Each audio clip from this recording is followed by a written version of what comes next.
Hey guys, welcome to the Honeybee Show. We are back again with a new reaction video. তো আজকে যে গানটা শুনে নেবো, গানটা কিন্তু বিশাল বিশাল বিশাল ফেমাস, এপার বাংলা ওপার বাংলা চারিদিকে famous. So one of the favourite song. হয় একদম প্রত্যেকের মুখোমুখি এই গানটা শোনা যায়, আর ভীষণ মিষ্টি একটা গান। আমি এতবার দেখেছি, মানে আমার ভিডিওটা এত কাছের আর এত মিষ্টি একটা ভিডিও, এন্ডটা একটু ভালো হতে পারতো, বাট যাই হোক, এরকম স্টোরিজই ভালো লাগে যে এন্ডটা শেষ হলো না, এই একটা যে দুঃখ থেকে যায় না, এরকম ধরনের গানগুলো খুব ভালো লাগে। তো আমরা এক জীবনে গানটা শুনে নেবো। আর একটা কথা বলে দিই, যারা নতুন দেখছো চ্যানেলটাকে তারা অবশ্যই সাবস্ক্রাইব করে দিও। আমি একটা বেটার ভার্সন বের করার চেষ্টা করছি, কারণ যেটা আমি বের করেছি সেটা অতটা ঠিক লাগছে না, মানে আমার ভিডিও কোয়ালিটিটা। আশা করছি এর থেকে ভালো কোয়ালিটি আমি পাবো।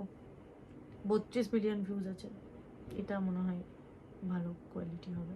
যাই হোক, সো তারা নতুন দেখছো চ্যানেলটাকে তারা অবশ্যই সাবস্ক্রাইব করে দিও চ্যানেলটা। আশা করি তোমাদের ভালো লাগবে ভিডিওটা আর গানটা শুনে। আর আমি জানতাম না যে এটা আরফিন রুমের একটা কেরামতি আছে গানটার প্রতি। সো এটা আমার আগে জানা ছিল না, তোমাদের কমেন্ট দেখেই শুনেছি। আর গানটা গাওয়া হচ্ছে শাহিদ এন্ড শুভমিতা। শুভমিতা আমাদের এখানে বিশাল ফেমাস একজন সিঙ্গার, দেখেছো কি তাকে, শুনেছো কিনা জানি না, ভীষণ ফেমাস একজন সিঙ্গার, আর তার ভয়েস ভীষণ মিষ্টি। তো আমরা ভীষণ হ্যাপি যে এরকম একজন সিঙ্গার তোমাদের ওখানে গিয়েও কাজ করেছে আর এতটা হিউজ রেসপন্স পেয়েছে। তো যাই হোক, গানটা আমরা শুনে নেবো, তারপর কথা বলবো।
এন্ডটা একটু ভালো হলে খুব খুশি হতাম।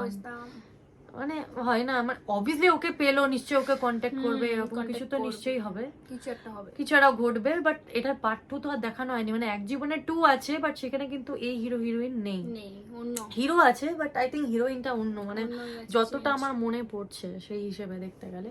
সো গানটা আমার ভীষণ কাছের, আমরা প্রায়ই গানের শুনি, প্রায় গান করি, এরকম একটা ব্যাপার থাকে, গানটা কোনোদিন পুরনো হবে না। আর শুভমিতার ভয়েসে গানটা এত এনহ্যান্স করে দিয়েছে না, মানে খুব মিষ্টি। আর যে গেয়েছে দাদা আমাদের হাবিব ছিলেন হয়তো, ওয়াহিদ, হাবিব ওয়াহিদ, তো ভীষণ সুন্দর তার ভয়েসটাও, কাহিনীও পুরনো হবে না। আর ডিরেকশন করেছে আমাদের আরফিন নোমে। আর অনুরূপ আইচের লিরিক্স, মানে আমি প্রচুর গানে দেখলাম অনুরূপ আইচের লিরিক্স, যদি তার এটা লিরিক্স হয়ে থাকে তো আমি বলবো হ্যাটস অফ, লিরিক্সের ওপর প্রচন্ড খেটেছে। আর তার ভীষণ সুন্দর লেখা, মানে অবভিয়াসলি লিরিক্স একটা কবিতার মতো, তাই না, এক জীবনে এত প্রেম পাবো কোথায়, হয়তো সে ফিল নিয়ে লিখেছে, যেরকম একটা ব্যাপার। এরকম ধরনের মানুষ কিন্তু সবাই সব সময় পায় না, তো যদি কেউ পেয়ে থাকে তো তাকে, এটা একজন আমাকে বলেছে অ্যাকচুয়ালি, যে যদি এরকম ভালোবাসার মানুষ পায় না, যদি তুমি পেয়েছো লাইফে তো প্লিজ সেটার মর্যাদা দাও, এরকম একটা ব্যাপার আর কি। তো এরকম এইভাবেই চলে জীবন। তো তোমরাও যদি কাউকে এরকম ভালোবাসার মানুষ পেয়েছো, পাওয়া যায় না যে সত্যি সত্যি তোমার জন্য সবকিছু ত্যাগ করতে পারে, তো যদি সেরকম মানুষ তোমরা পাও লাইফে তো অবভিয়াসলি এই দাদার মতোই যেন আঁকড়ে ধরে রাখতে পারো। এটা ত্যাগ, মানে ভালোবাসা মানে যে ত্যাগ, সে তার লাইফে আগে এগোক, মানে তার ম্যাগাজিন বের করে দিল, সে এখন ফেমাস একটা মেয়ে হয়ে গেল, তাকে আর কোথাও সেলুনে টেলুনে কাজ করতে হবে না, নিজের চোখটা দান করে বললো তুমি তোমার লাইফে আগে এগো, নিজেকেই সাইড কেটে নিল, কারণ ওর যদি লাইফে থাকে হয়তো ওর উপর বেশি ফোকাস করবে, সেই জন্য ও নিজেকে সাইড করে নিয়েছিল। তো এরকমও কেউ করে না ত্যাগ, এগুলো না আমরা অ্যালবামেই দেখি। সো ভীষণ মিষ্টি একটা গান গাইস, তোমরা কেমন লাগলো সেটা বলবে। আজকেই একজনের কমেন্ট এসেছিল কি দিদি এই গানটা কেন তোমরা রিয়াকশন করছো না, গানটা ভীষণ সুন্দর, তো খুব সুন্দর, দিস ইজ ফর ইউ, যে কমেন্ট করেছো তার সে একটু কমেন্ট করে দিও। Thank you so much, thanks for watching, আবার দেখা হবে নতুন একটা ভিডিও নিয়ে, টাটা।